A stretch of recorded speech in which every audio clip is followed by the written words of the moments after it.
Well, good morning, everybody. It's time for Morning Manna. It's time for Morning Manna, the last part of this whole cleanup on aisle one. This morning, this morning is generational. It's generational. I told you I couldn't let this go. I'm still working on it. I'm going to wrap it up today, though.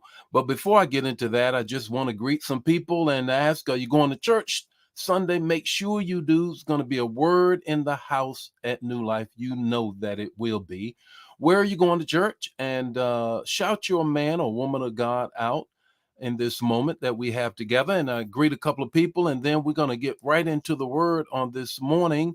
Good morning, Erica. How are you? Good morning, Brenda. How are you? Good morning, the Angel of Greensboro. How are you? Good morning, Pamela. How are you? How's everybody on this morning? Good morning, Elder Mobley. How are you on this morning? Good morning, Verena. How are you on this morning? What a wonderful morning it is. Yeah, good morning, Joelle. How are you on this morning? Great morning that it is. Good morning, Carolyn. How are you on this morning? You know what? I told you all I'm going to finish. I promise you, no more. This is it. Clean up on hour one. This is the last time. But I'm telling you, it just keeps on speaking to me. So I just have to keep on sharing it with you all. Good morning, Anna. How are you on this morning? Pastor Perry, how are you on this morning? Hey, man, look. I'm gonna throw you overboard because you just left, didn't want to hear what the man of God had to say in my presentation a couple weeks ago. But that's all right. That's all right. I'll forgive you. We'll work through it. But how are you doing on this morning? Good morning, Ella. How are you on this morning? Good morning, Diane. How are you? Good morning, Pastor Lil. How are you? Hope you're feeling better. Good morning, April. How are you? How's the family? How are the grands after they've been baptized? What a wonderful morning. Going to Love Church. That's right. Pastor Monty, great man of God. That's right. Here we are. Good morning, Angela. You're going to New Covenant. That's right. Bishop, the presiding prelate of UHC. Great man of God. That's right. Shout your man or woman of God out on this morning. Brenda, good morning. Saying you going to New Life, and you know that. And you know that.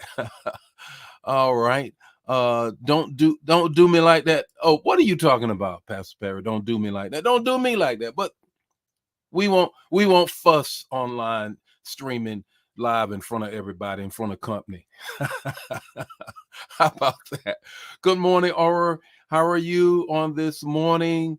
What a wonderful morning it is. Yvonne, how are you on this morning? Look, I told you guys I cannot get away from this whole cleanup on aisle one.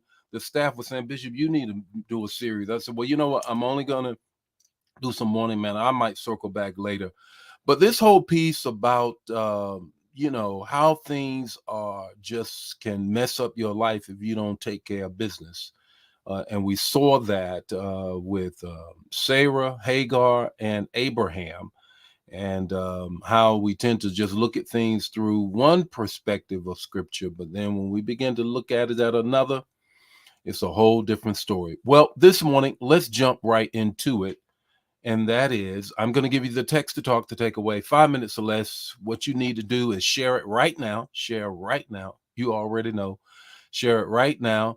Do a watch party and put your comments, revelation in the chat area so the cumulative effect can impact others as they watch. The text is Genesis 27, 5 and 6. Genesis 27, 5 and 6. Now, Rebecca was listening. Okay, another somebody overhearing somebody. You already remember Sarah overlist eavesdropping on God's theophany of the angel of God talking to Abraham, saying he was going to be blessed. Started laughing, caused a problem. Now Rebecca was listening. Who was she listening to? She was listening to Isaac, who's old. Rebecca is his wife. They have had children. Guess what their name is? Jacob and Esau in the womb. They are now older now. She overhears Isaac saying, look, you know I love some of that meat that you go and hunt and cook and some of them pots, and man, put that together so your daddy can eat and then bless you and be on about my way. She overhears it. She then tells on the 6th verse, she says, look, come here, Jacob, mama's boy, got it hangs around the house. Said, look at here. Your daddy is about to bless Esau. This is what I need you to do. You know the story. Goes out, fixes him something to eat, puts some wool over him. He comes in, takes the blessing, gets the birthright and the blessing. The blessing are the words over his life. The birthright is the legal deed to what the family has. There's a cleanup on aisle one in this situation. It's about to mess everything up generationally. It truly is. Because now Jacob and Esau will not get along for years to come. What's the first thing that I wanted you to share with you on this morning? Cleanups can transfer. Cleanups can transfer. If you don't take care of business at the very beginning, all that mess that was created can transfer. The second thing is this: cleanups must be cursed at their root. They must be cursed at their root. If you're a parent, you already know. Sometimes you look at your children, especially when they were small, and you see yourself in them. And if you're not careful, you try to beat it out of them. You can't beat it out of them. You got to discipline it out of it, pray it out of them. But you will see yourself. What am I saying? The mess that took a hold of your life can transfer to them. You got to curse it at its root. Because the third thing is this: it's generational. It's a DNA kind of a situation. Trauma transfers. And therefore, you got to make sure you take care of it. This is exactly what Rebecca does. She does the same thing that her mother-in-law does. She listens in. Now she starts conspiring to make things work her way, and she creates a mess for generations to come. How do you get rid of this? How do you deal with this? Stop it at its root. That's what Jesus said. Look, that fig tree that is not producing fruit, I'm cursing it right now. And from the root up, it's not the soil that was the problem, but from the root up, you got to go from the rooter to the tutor.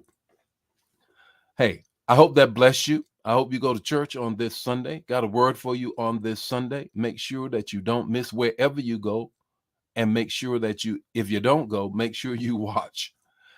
Hey, I'll see you Monday morning with more Morning Manna. Share the manna. Don't keep it to yourself. Pastor Perry, I'm going to take care of you later. God bless you. Bye now.